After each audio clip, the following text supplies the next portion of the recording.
So, got another video. I did one of these last year, I think it was. Can't find it though. I think it said, don't do this. And it was somebody showing how to use a katana, way overstretching their back leg to the point where you're going to be unbalanced, and they always emphasize you want to chop. Well, you don't chop with a sword. We all know that. So I came across another one. I thought I'd just point this shit out. I'm not going to wear the attire because this person doesn't even bother to do it, but he's going to show moves. So it's like, okay. So, yeah, don't do this. It's common sense. It should be. It's not safe. So, like I showed Angry Dracolope, he's left-handed. Okay. You can draw the sword left-handed and be perfectly fine. And if something goes wrong, like I said, when you draw it up, and it's an off day today, when you do draw it, don't fully grab it, just pinch it. Because then if something goes wrong, you can let go, falls back in the saya. Better ruin that than you. So, this person, and there are reverse grip draws, left-handed draws, and reverse grip draws. But this guy, don't know what he's thinking. So when he draws a sword, now granted he's reversing the edge down, okay? Then he's drawing the sword up like this, and as he does, he goes like this. So, first off, this ain't going to work, because if I'm going to grip real hard, and then with this hand, I'm gripping as hard as I can, my left. It's going to be able to be knocked out of the way.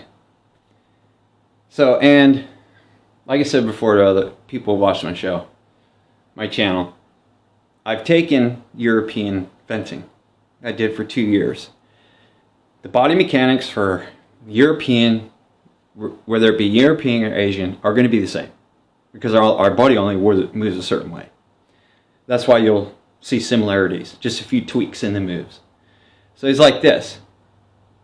Now, what you're going to do with this, I have no idea, unless your opponent's back is facing you. Okay, and you're just going to, it's like you're going to spear someone. But the second problem is, he's like this. My right side's exposed. So if you use this move, let's say, even with your friends in a bout, you're going to get hit. And the bad thing is, my arm can be hit, and my side can be hit, and your liver is right here. If that ever gets hit in a real fight, you might as well hang it up. Not even a doctor's probably going to be able to save you. So that's one thing right there. Stupid sheath is upside down. So that's one right there. The other time he uses his left hand to draw, takes a sword, grabs it like this, right? Or he's grabbing it like this, like traditionally you're going to grab it. And then he shoves the side back and he's doing this. So if you look, the edge is at me. Edge is pointing right at me. There's a better angle. You never want the edge pointing at you. And don't worry, I'm saving the best for last, because it gets better. So even if you're drawing the sword like this, yes, the edge is facing towards you. Okay? But when I get it all the way out, even though the edge is facing me, it's away from me. So if something does go wrong, I can just let go of it. Now, I should have said this in the beginning, caveat, this is a dull blade. It's a practice blade, it's an Iaito. So there's no edge to this blade, okay? Should have said that in the beginning. My apologies. So, but yeah, even if I draw it out, it's away from me. okay, when I draw it out. So it's like that, if I need to. And I can just drop it if something goes wrong and step back, okay? Don't ever have the edge facing towards you when you draw it. That's not good. Another time, he's going to draw the sword. I forget for what he's saying. So he grabs it like this and he goes. So let me do that again. Okay? But from the side. Edge is facing me again.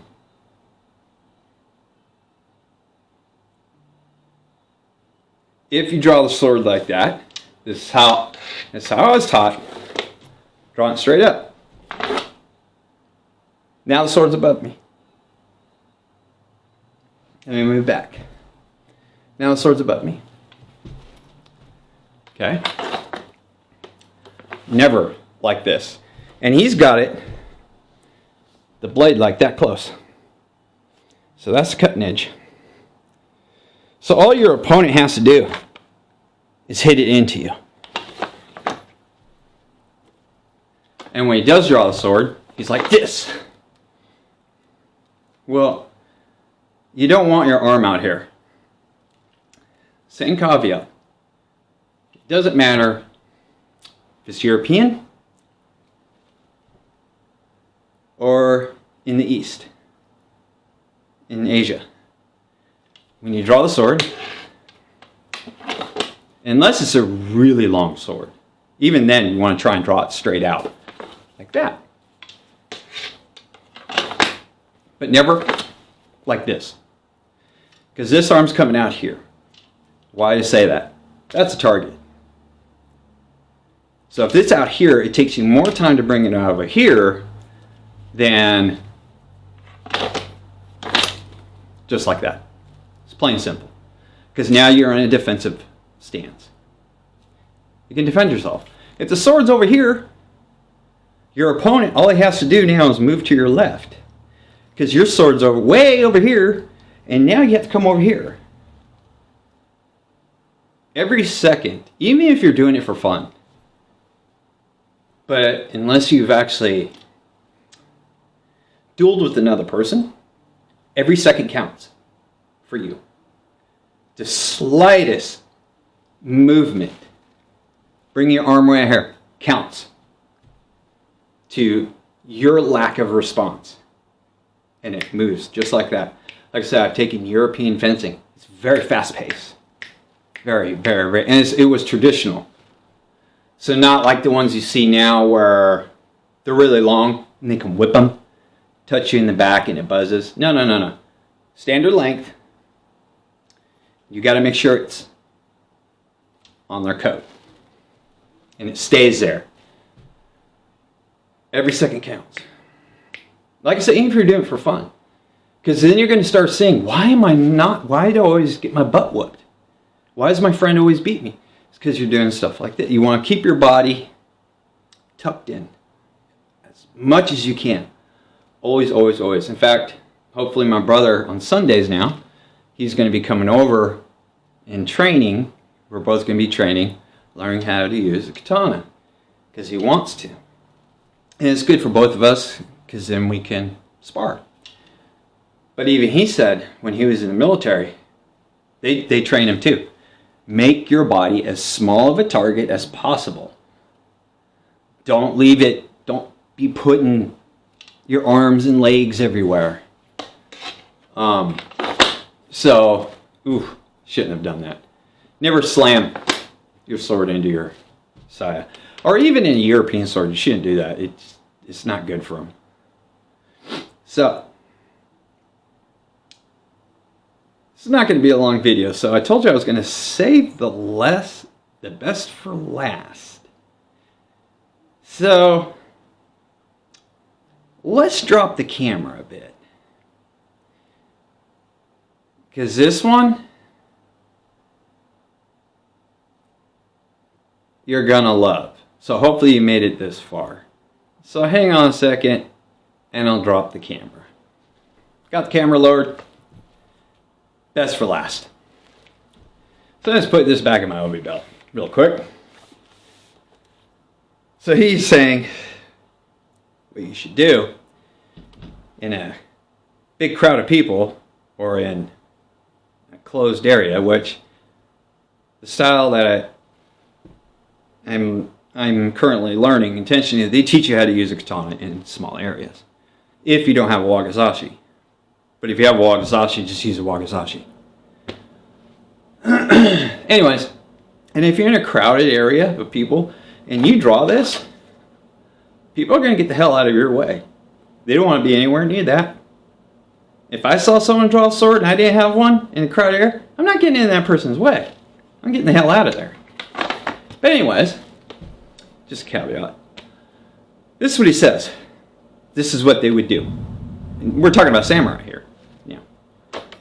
Take the sword out of your belt. Put it between your legs, like this. Draw the sword, sai is still there, and duck walk. Now he would say, oh, they would take it back and put it back in their belt. Let's see if I can't do that. One-handed. Now remember, they would wear hakama too. See, still can't get in my belt. I'm dead. So he would go, oh, I would just take it and just throw it. Well, that's disrespecting it. And then you duck walk. And I'm not joking. He actually said this guy.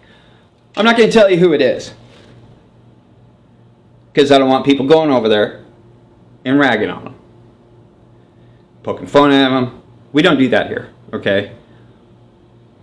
My whole point of this video is, it's okay to learn different styles. Absolutely. What I want people to do is, when you see something, especially like the duck walk, where you're going to hold the sai between your legs and walk, please question that. No respectable swordsman would do that. Intentionally, do we have a move where you get down low like that? Yes. The sai is in your belt. You just keep it in your belt. And the reason why you're doing that is because you are basically going underneath the hone. And yes, they have moves for that. Because what you would do if it's on stilts, so you walk real down low, because between the slats of the boards, if your target was there, you would, in theory, shove the sword up and kill him. It's like assassination move. It's not ninjutsu. Has nothing to do with ninjas. But that's what you do. So, I just want people to be aware. Because there's so many people now wanting to get in the sword community. They actually do want to learn how to use a sword. That's fine.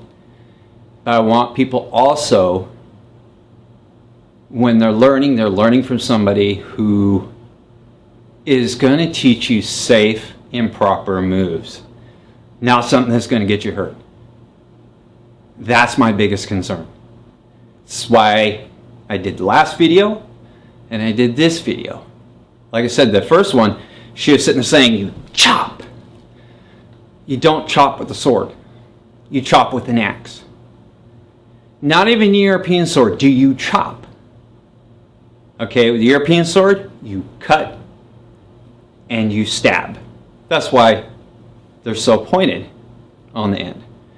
They're mainly for stabbing because they wore armor. Asian swords, a lot of them, is for cuts and slashes. Sometimes stabbing. But that's what, especially in Japanese culture, they went for. Slashes and cuts.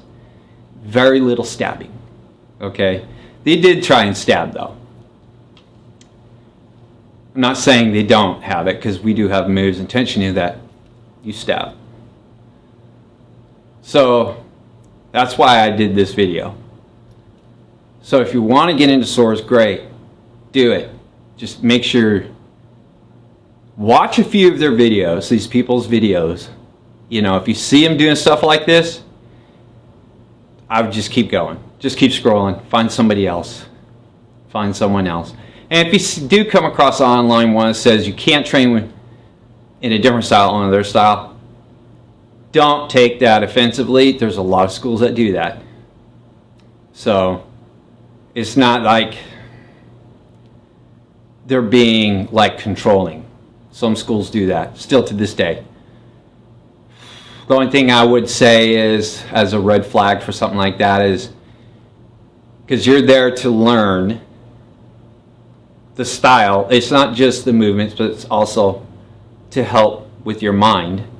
But if they're pushing, like, let's say, their philosophy, their personal philosophy onto you, I would question that. Generalized philosophy for the art is fine. But when it's the instructor's own personal philosophy and he's saying you have to accept that 100%, I would question that one. Okay?